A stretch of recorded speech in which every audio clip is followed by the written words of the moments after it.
شيله إهداء إلى الشيخ خلف الله بن بادي الفهمي وإلى المستشار عبد الغني بن سفر الفهمي. كلمات عبد الحميد الفهمي، أداء فلاح المسردي.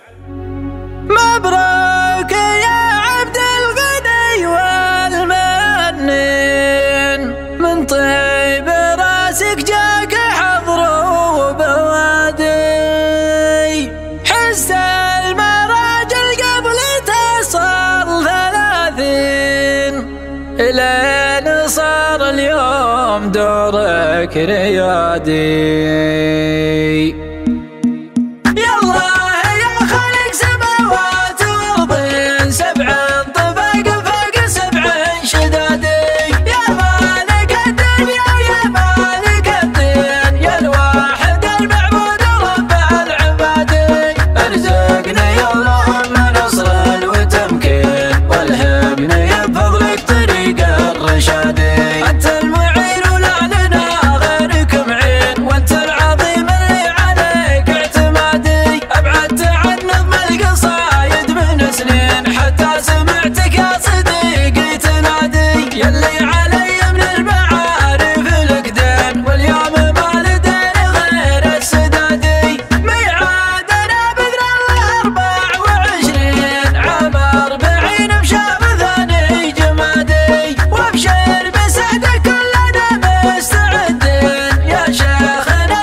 زعلنا نجعل